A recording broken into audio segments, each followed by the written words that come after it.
છોટાઉદેપુર જિલ્લાના જૂજ ગામે ચાલતી કસ્તુરબા ગાંધી વિદ્યાલયની એક બસમાં 75 જેટલી વિદ્યાર્થીઓને મુસાફરી કરવી પડી રહી છે। આ બસ જોજ અને છોટાઉદેપુર વચ્ચે ચાલે છે, જ્યાં વધુ વિદ્યાર્થીનીઓ હોવાના કારણે વિદ્યાર્થીનીઓને મુશ્કેલી પડી રહી છે। સરકાર એક બાજુ એવું કહી રહી છે કે બેટી બચાવો બેટી પઢાઓ, પરંતુ બીજી બાજુ એ જ બેટીઓને ભણવામાં મુશ્કેલી પડી રહી છે। ત્યારે છોટાઉદેપુરની જેટલી પણ બહેનો છે એમના વિશે વાત કરીએ।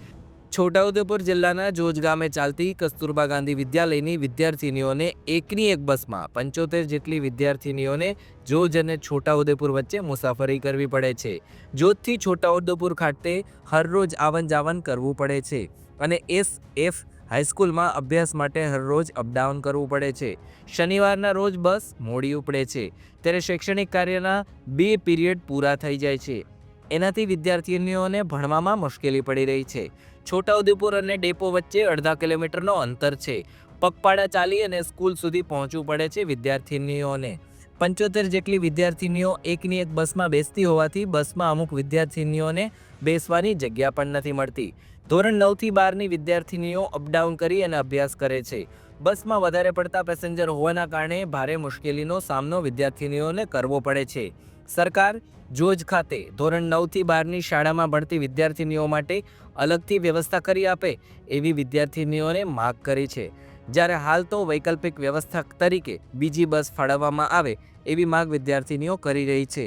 આદિવાસી વિસ્તારમાં અનેક સુવિધા પણ નથી, ત્યારે સરકાર ST બસની સુવિધા પણ વિદ્યાર્થીઓને પૂરી નથી પાડી શકતી। એનો વરવો નમૂનો આ ઉદાહરણ છે। સાંભળીએ વિદ્યાર્થીનીઓ શું કહી રહી છે। જોજ ગામમાં આવેલી કસ્તુરબા ગાંધી બાલિકા વિદ્યાલયમાં રહું છું।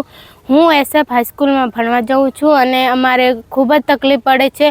અમે સૌ 9 વાગ્યે બસ આવે છે ગમાણ ફળિયા સ્ટેશને, અને અમે ત્યાંથી બસમાં બેસીને SF હાઈસ્કૂલમાં ભણવા જઈએ છીએ અને ત્યાંથી અમને આવવા માટે પણ ઘણી મુશ્કેલી પડે છે।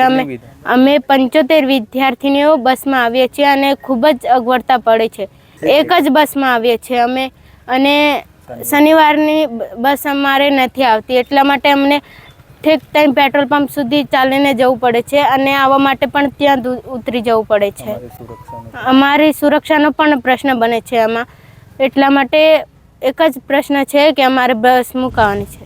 અમે છોટાઉદેપુરમાં અભ્યાસ કરીએ છીએ, ત્યારે શનિવારે જવા માટે અમને ખૂબ જ તકલીફ પડે છે અને મોડી બસ આવે છે, અને ત્યાં જવા માટે અમને જતાં જ 2 પીરિયડ પણ જતા રહે છે, એટલે અમારો અભ્યાસ બગડે છે। એટલે 2 બસો મૂકવા નમ્ર વિનંતી કરી છે। એક બસમાં 75 ભીડ હોય વધારે। અમે એક જ બસમાં 75 દીકરીઓ આવીએ છીએ, એટલે અમને બેસવાનું પણ નથી ફાવતું, એટલે અમને 2 બસો કરવા નમ્ર વિનંતી કરું છું। અમે છોટાઉદેપુરથી અંદાજિત 70 બાળકો છોકરીઓ કસ્તુરબા ગાંધી બાલિકા વિદ્યાલય ગમણ ફળિયા મૂકવા માટે આવીએ છીએ બસ લઈને। હા, રોજ આવીએ છીએ। હા, રોજ અમે બસ આવી રીતના લઈને આવીએ છીએ અને મૂકીને જતા રહીએ છીએ। અંદાજિત 15-16 કિલોમીટર। સવારે બી એવી રીતે લેવા આવો? હા, સવારે બી આવી રીતના લેવા માટે આવીએ છીએ। એક બાજુ સરકાર બેટી બચાવો બેટી પઢાઓની વાતો ખૂબ કરી રહી છે, પણ હવે જો ખરા અર્થમાં સરકાર બેટી બચાવો અને બેટી પઢાઓની વાતો કરતી હશે તો વિદ્યાર્થીનીઓને બસ અપાવી આપશે। જો નહીં અપાવે તો એવું સમજી લેવામાં આવશે કે બેટી બચાવો અને બેટી પઢાઓ ગુજરાત સરકાર માટે માત્ર સૂત્ર જ છે। તમામ અપડેટ માટે જોડાયેલા રહેજો વાઇબ્સ ઓફ ઇન્ડિયા સાથે। હવે જોઈએ સરકાર વિદ્યાર્થીનીઓને બસ અપાવે છે કે નહીં।